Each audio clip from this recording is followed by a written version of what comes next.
بسم الله الرحمن الرحیم. اللهم صل علی محمد و علی آل محمد كما صليت علی ابراهیم و علی آل ابراهیم انك حمید مجید و بارک علی محمد و علی آل محمد كما بارکت علی ابراهیم و علی آل ابراهیم انك حمید مجید. عرض سلام دارم و ادب و احترام خدمت همه شما خوبان و سروران، دوستداران قرآن کریم. امیدوارم هر کجا که هستید توفیقات روزافزون الله متعال قرین راهتان باد و هر لحظه و هر روز زندگیتان در تعامل با قرآن کریم زیباتر از لحظات و روزهای گذشته آن سپری بشه. در برنامه‌های گذشته به همراه شما عزیزان در مسیر یادگیری روحانی قرآن کریم به درس‌های مهمی اشاره کردیم. حرکت فتحه، حرکت کسره و حرکت ضمه رو با هم دیگه یاد گرفتیم که به مجموع این سه حرکت فتحه، کسره و ضمه گفته میشه حرکات کوتاه. همچنین درباره ساکن صحبت کردیم به همراه شما خوبان و سروران و همچنین درباره تشدید و نحوه قرائت حروفی که ساکن دارند، علامت ساکن دارند و یا علامت تشدید دارند رو هم با هم یاد گرفتیم و تمریناتش رو هم با هم مرور کردیم. در برنامه امروز میخوام که درباره نکات مهم دیگری صحبت بکنیم. ما گفتیم که حرکت فتح، کسره و یا ضمه، هر سه این حرکات کوتاهی هستند. صدای و او که زیاد نمیکشیدیم اینها رو. در مقابل این حرکات کوتاه ما در مصحف شریف حرکات کشیده‌ای هم داریم، حرکات بلندی هم داریم. در مقابل یک حرکت کشیده آ داریم. در مقابل که همان کسره هست یک حرکت کشیده ای داریم و در مقابل او که همان ضمه بود یک حرکت کشیده او داریم که در این برنامه و برنامه بعد ان شاء الله درباره حرکات کشیده آ، ای و او صحبت خواهیم کرد و اینکه چه موقع صدای آ میگیره یک حرفی و یا صدای ای میگیره و یا صدای او میگیره. امروز درباره این موارد با شما عزیزان در این برنامه صحبت خواهیم کرد و میریم به سراغ اولین صدای کشیده یا حرکت کشیده آ. تصویر رو با هم دیگه داشته باشیم. این صدای کشیده آ هست که به این شکل تلفظ میشه. البته شکل نوشتنش چون متفاوت هست شکل‌های مختلفی داره، 2-3 مدل نوشته میشه. ما فقط نحوه تلفظش رو آوردیم و در مثال‌ها بهتر برای ما جا میفته که صدای کشیده آ چی هست. ما اگر به این تصویر دقت بکنید میبینید که ما الان صحبت از یک حرکت کشیده آ داریم. هر وقت ما گفتیم که حرکات کوتاه داشتیم، فتح، کسره و ضمه، و مقابلش حرکات بلندی داریم که آ، ای و او هستن و مرتبطن با همون حرکات کوتاه فتح، کسره و ضمه. به عنوان نمونه اگر ما فتحه داشته باشیم روی یکی از حروف، اینجا چون اگر الف می آوردیم فتحه بعدش هم آ، چون تلفظش شکل آ است ما آ نوشتیم. در مثال ها برای عزیزان جا خواهد افتاد که مراد ما چیست. اگر روی هر حرفی از حروف الفبا مثل این الفبای عربی علامت فتحه قرار گرفت، اگر یک حرفی علامت فتحه داشت و بعد از فتحه حرف الف آمد، اگر روی یک حرفی حرکت فتحه آمد و بعد آن الف آمد، آن وقت آن حرفی که فتحه دارد با صدای آ خوانده خواهد شد. مثل این ب که حرکت فتحه داره، این میشه به تنهایی میشه به تنهایی خوانده میشه. اما چون الفی بعد از آن آمده اینجا دیگه نمیگیم میگیم با. گویی که این الف از اونجایی که همجنس فتحه هست او رو تقویت میکنه. این فتحه‌ای که فقط صدای ب داشت الان الفی از جنس خودش داره که صدای آ رو برای ما ایجاد میکنه. آمدن الف بعد از فتحه سبب میشه که ما این فتحه رو بکشیم. هر جا شما فتحه دیدید روی هر حرفی بعدش الف آمد، اون موقع آن حرفی که فتحه داره با صدای آ خوانده خواهد شد. میشه با، نمیشه ب، میشه با، فقط به خاطر اینکه الف بعدش آمده میشه با. اگر به تنهایی می بود میشد با، اما چون الف آمده میشه با. مثال بعدی، ت فتحه داره بعدش الف آمده، اینجا هم ت دیگه نمیشه تا. اگر الف نبود میشد تا، اما چون الف آمده صدا کشیده میشه تا. تا، با، تا، ثا. اینجا سه با فتحه خودش، الفی که بعدش آمده اون فتحه رو تبدیل به صدای آ میکنه. میکشیم صدای ا رو بیشتر میکشیم، میشه آ. ا بود میشه آ. سا. جیم هم همینطور، وقتی هر حرف جیم فتحه بگیره بعدش الف بیاد میشه جا. ها، خا. البته مقداری در تلفظ برخی از حروفی که الف دارن تفاوت وجود داره که انشاءالله در درس‌های پیش رو در مباحثی که مرتبط به تجوید هست انشاءالله مطرح خواهد شد. اما فقط در روخانی همه حروفی که روی اونها فتحه قرار میگیره و بعدشون الف، آن حروف صدای آ میگیرن. ها، خا. اگر خ تنها می بود میشد خ، اما چون الف آمده تقویت میکنه صدای فتحه رو. الف گویی که مثل بابای فتحه میمونه و اینجا دیگه در کنار این الف قدرت پیدا میکنه فتحه و صداش بیشتر میشه. خا نمیشه خ، میشه خا. در خط بعد همینطور حرف دال وقتی بعدش الف قرار میگیره دیگه نمیشه د، میشه دا. ذا، را، زا، سا، شا، صا، ضا، طا، ظا، عا، غا، فا، قا، کا، لا. اینجا ما لام داریم که فتحه داره بعدش الف آمده، لام فتحه داره بعدش الف آمده میشه لا. مثال قبلیش و مثال قبلش هم همینطور بود. کاف اگر به تنهایی با فتحه میومد میشد ک، اما الف بعدش سبب شده تا بشه کا. لا، ما، ناب، واب. واب فتحه داره بعدش الف آمده، واب به تنهایی میشد و، اما وقتی که الف آمده میشه واب. ه با فتحه به تنهایی میشه ه، اما وقتی که الف یاد میشه ها. یا با فتحه به تنهایی میشه یا، اما وقتی الف میاد میشه یا. یک بار دیگه از ابتدا این حروف رو با هم دیگه میخونیم تا بهتر جا بیفته. برای عزیزان قاعده کلی این هست: هر جا شما روی حرفی علامت فتحه دیدید بعدش الف آمد، آن حرفی که فتحه دارد با صدای آ خوانده خواهد شد.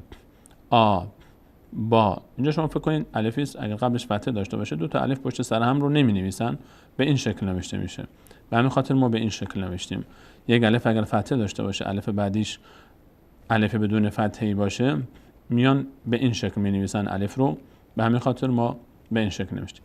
با، تا، ثا، جا، ها، خا، دا، ذا، را، زا، سا، شا، صا، ضا، طا، ظا، عا، غا، فا، قا، کا، لا، ما، نا، با، ها، یا.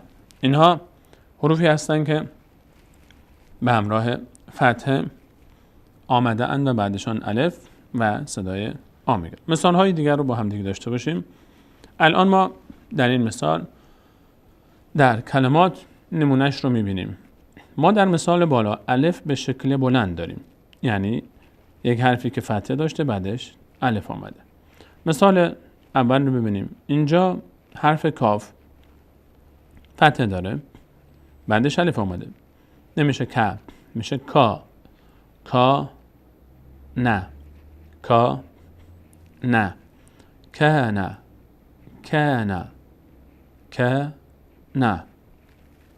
مثال بعدی، قاف فتحه داره بعدش الف آمده، قاف فتحه داره بعدش الف آمده، ق نمیشه، میشه قا. قا، لا. قالا، قالا. مثال بعد با هم ببینیم. خ فتحه داره بعدش الف آمده، صدای آ میگیره. هر حرفی که باز تکرار میکنم، هر حرفی که فتحه داشت بعد آن الف آمد، آن حرفی که فتحه دارد با صدای آ خوانده خواهد شد. خا، خاف، خاف، خاف. مثال بعد، میم فتحه داره، م، کاف فتحه داره، بعدش الف آمده، صدای آ میگیره. کا، م، کا، مکان، مکان. اینجا نون چون ساکنه با این الف آخرش میچسبه به نون، مکان. اینجا به این شکل خوانده میشه. البته غالبا حرکت داره، مثلا مکا نه یا مکا نه یا مکا نو. به هر حال یک حرکتی یا تنوین داره یا شکل‌های دیگری که مشاهده خواهید کرد. مثال بعدی، این کسره داره، صدای میگیره. ب فتحه داره، به تنهایی میشه ب، اما چون الف آمده بعدش صدای آ میگیره. با، عبا، عباد، عباد. و ساکن رو هم همیشه مد نظر عزیزان هست. در درس‌های گذشته اشاره کردیم که ساکن با آخرین حرکت ما قبل خوانده میشه، چه الف باشه و چه فتحه. عباد میچسبه به دال، عباد، عباد. اینها مثال هایی هستند که الف رو ما به شکل کامل، به شکل یک حرف بزرگ میبینیم، به شکل بلند نوشته میشه، چه خافه، چه مکان، چه عباد، چه قاله و چه کانه در این مثال. اما احیانا الف کوتاه نوشته میشه، الف کوتاه تنها، الفی که تنها نوشته میشه، این الف سرخی که اینجا در این مثال های پایین مشاهده میکنید فرقی نمیکنه که الف به شکل بزرگ در مثال های مثل مثال های بالا نوشته بشه، یک حرفی فتحه داره بعدش یک الف بزرگی آمده، یا مثال هر الف به صورت کوچکی نوشته بشه، نه چسبیده باشه، به صورت یک الف کوتاه بالای یک حرف به تنهایی بیاد. در همه این مثال ها، چه به شکل الف به شکل بلند مثل مثال های بالا کانه، قاله و خافه، یا مثال های پایین، چه الف اینجا با رنگ سرخ ما برای شما عزیزان نشان دادیم، الفه، فرقی نمیکنه چه به این شکل نوشته بشه چه به این شکل نوشته بشه. شما در مصحف شریف در قرآن کریم وقتی که الف رو چه به این شکل ببینید چه به این شکل، تأثیرش یکیه، فقط نوشتنش فرق میکنه اما تأثیرش و قرائتش یک شکله. اینجا هم ما الان چطور میخونیم؟ ت فتحه داره میشه ت، ب فتحه داره میشه به تنهایی، اما چون بعد از به یک الف اومده، این الف دقیقاً همون نقش رو اجرا میکنه که الف بزرگ در مثال بالا ایجاد کرد. ت با فتحه بعدش الف میشه با، با، را که تبارک، تبارک، تبارک. اینجا هم الف چون بعدش قبلش فتحه آمده، حرفی فتحه داره، بعدش الف آمده، صدای آ میگیره آن حرف که ب هست. تبارک، تبا میشه این شکل میخونیم، تبارک. مثال بعدی، اینجا الف فتحه داره، این ساکنه، ساکن با آخرین حرکت ما قبل باید خوانده بشه، کمک میگیریم از ما قبل میچسبونیم به این میشه ا. میم فتحه داره بعدش الف آمده، میم فتحه بعدش الف، صدای آ میگیره. لهم،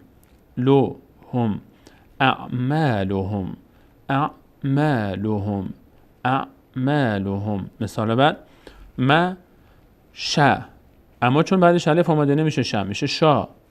گفتیم فتحه، یک حرفی فتحه گرفت بعدش الف آمد، چه کوتاه به شکل کوتاه نوشته بشه یا بلند فرقی نمیکنه، فتحه بعدش الف صدای آ میگیره.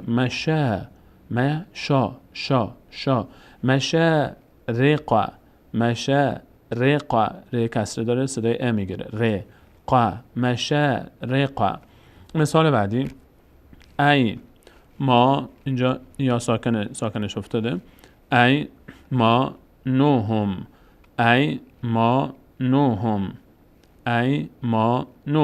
مثال بعد، یو قا فتحه بعدش الف صدای آ، یو قاتلو. مثال بعدی، خط پایین، میم تشدید داره، با یک بار با حرکت ما قبل، یک بار با علامت خودش خونده میشه. تشدید همیشه چون دو تا حرف از یک جنس بوده، اولی ساکن دومی حرکت داشته، برای ساده تر نوشته شدن به این شکل نوشتیم. یک بار با حرکت مقابل میخونیم یک بار با فتحه خودش ما ما ها فتحه بعدش الف صدای آ میگیره ها امها توکم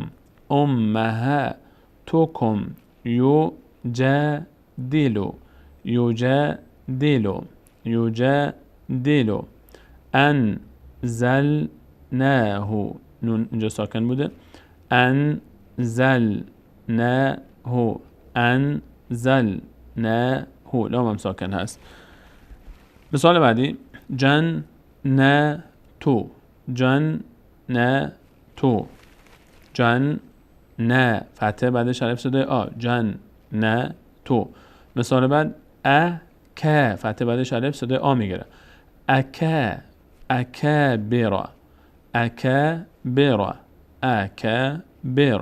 بریم به سراغ مثال های بعد. احیانا این الف کوتاه بر روی حروف دیگری هم قرار میگیره به مانند این مثال. الف کوتاه بر حرف یا میاد و یا الف کوتاه بر حرف واو هم میاد. اینجا این الف خوانده میشه و اون حروف خوانده نمیشون. اون الف خوانده میشه اما حروف خوانده نمیشون. مثالش رو با هم ببینیم. را.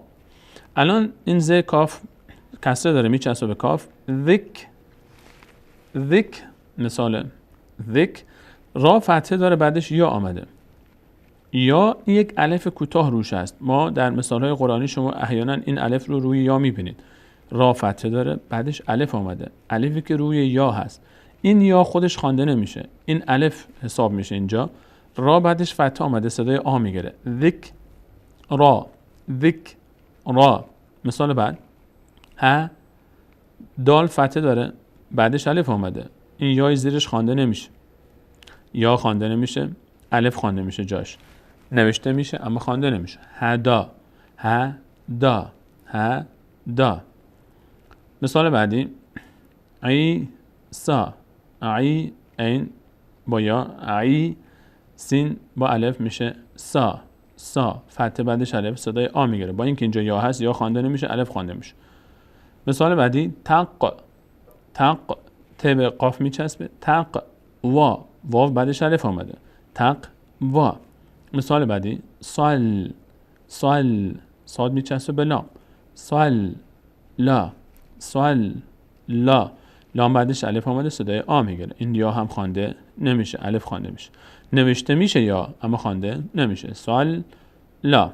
مثال بعد تن سا تزک کاف دوبار خوانده میشه. یک بار با حرکت ما قبل یک بار با حرکت خودش. تزک کا فتحه داره بعدش الف آمده صدای آ میگیره. تزک این یا هم خوانده نمیشه. واو و الف بعدش آمده است. یا که خوانده نمیشه واو بعدش الف آمده صدای آ میگیره. وا. همینطور در این مثال هم اینجا را ساکنش افتاده، ساکن داشته. اینجا ر ساکن است. گرچه علامت ساکنش از پیش ما افتاده. در مثال بعدی فسوا.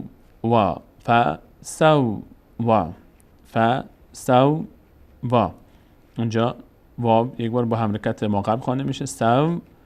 یک بار هم به تنهایی. احیانا این الفی که قبلش فتحه آمد یعنی فتحه روی حرف قرار میگیره بعدش الف میاد الف کوتاه. این الف احیانا روی واو هم قرار میگیره که واو خوانده نمیشه. اینها رو من مثال‌ها رو به خاطر این آوردم که عزیزان دیگه هر جای قرآن کریم این الف کوتاه رو دیدن بدونن که چطور خوانده میشه. ولی روی یا باشه، روی واو باشه، روی حرف دیگری. اینجا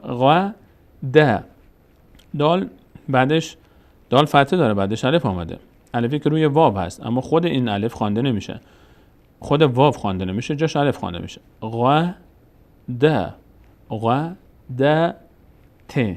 ت این ت دو نقطه است در عربی بهش تای تانیث گفته میشه. ت خونده میشه. هی که دو تا نقطه داره ت خونده میشه. ت. مثال بعد مش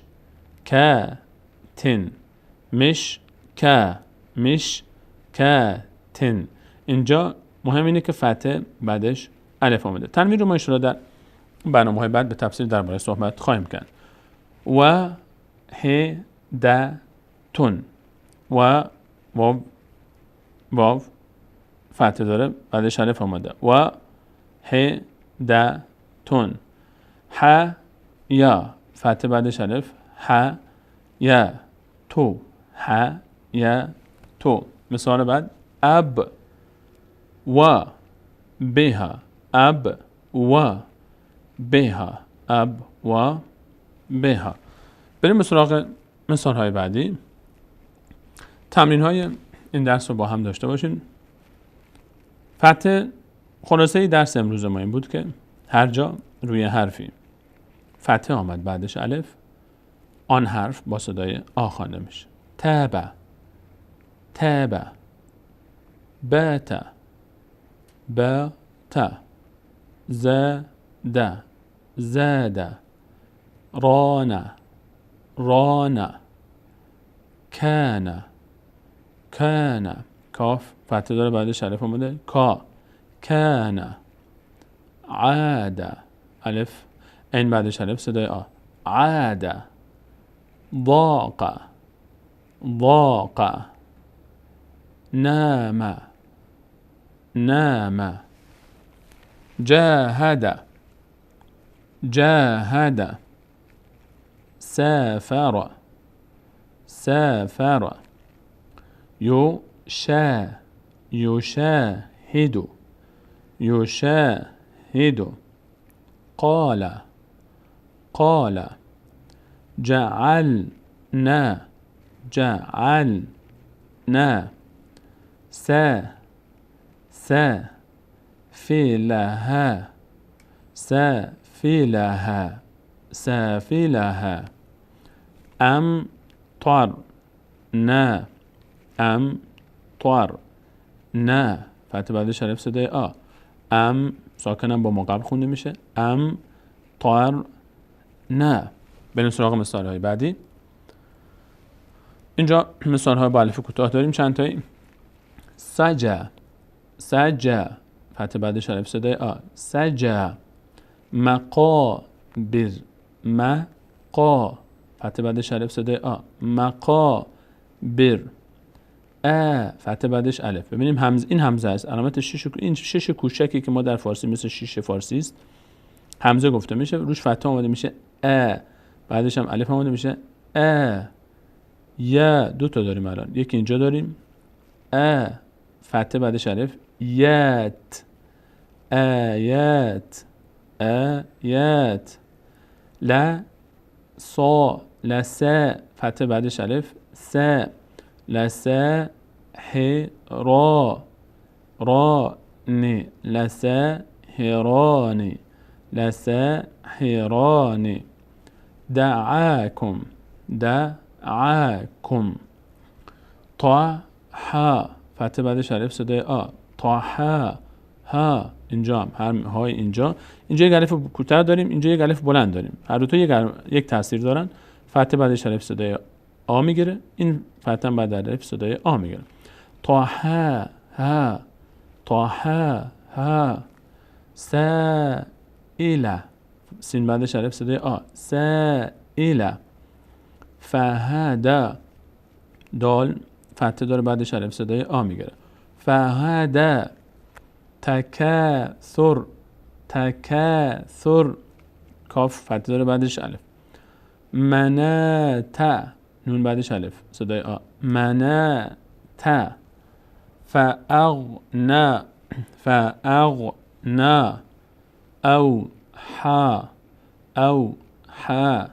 یضاعف، یضا. فتح بعدش الف. ضا. یضاعف. صبح، فتح بعدش الف. صبح. اخبارها، اخبار. فتح بعدش الف صدای آ. اخبار. فتح دوباره بعدش الف صدای آ. ها. اخبارها. این مثال ها رو عزیزان برای تمرین داشتیم. مثال آخر من سریعتر گذر میکنم. خاف، خاف.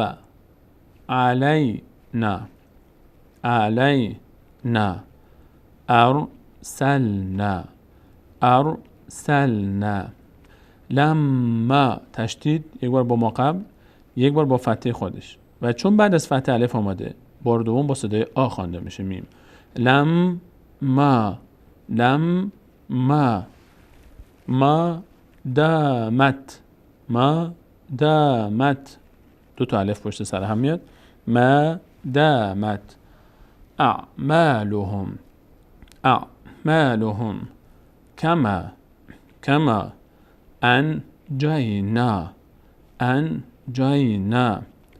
ابانا فتحه بعدش الف، فتحه بعدش الف، هر دو تا صدای آ میگیرن، هم با هم نون. ابانا اضغاثو، اینجا صدای آ میگیره. اضغاثو احلامین احلامین، اینجا لام بعدش الف آمده صدای آ. بیما جناتو، نون الف میگیره. جناتو لا فتحه بعدش الف، خا اونجا الف میگیره. فا دوباره الف. سه تا الف داریم، یکی روی لام، یکی روی خا، یکی روی فا، چون هر سه تا فتحه دارن بعدشون الف آمده. لا تخافا جناحک نون فتحه بعدش الف. جناحک. به همین قدر اکتفا میکنیم در تمرین های این برنامه. خلاصه بحث برنامه امروزمون این بود که ما در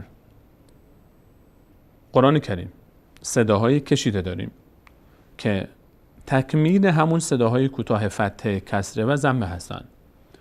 فتحه به تنهایی میشه ا. اگر حرفی که فتحه داره بعدش الف آمد، چون الف حرفی است که هم جنس فتحه هست در حرکت، اون فتحه کشیده میشه، صدای آ میگیره، دیگه نمیشه ا، میشه آ. مثالهاش رو هم با هم ذکر کردیم. در برنامه بعد انشاءالله درباره دو حرکت کشیده دیگر صحبت خواهیم کرد، ای و او، که به کمک کسره و ضمه اتفاق میفته. امیدوارم که نحوه تلفظ فتحه‌ای که بعدش الف میاد برای شما عزیزان جا افتاده باشه و انشاءالله که در برنامه بعد هم حتما بیننده برنامه خودتون خواهید بود تا ادامه بدیم آنچه که ما نیاز داریم برای تلاوت قرآن کریم و روحانی قرآن کریم که فرا بگیریم. تا برنامه بعد همه شما عزیزان رو به الله متعال میسپارم. الله یار و نگهدار شما.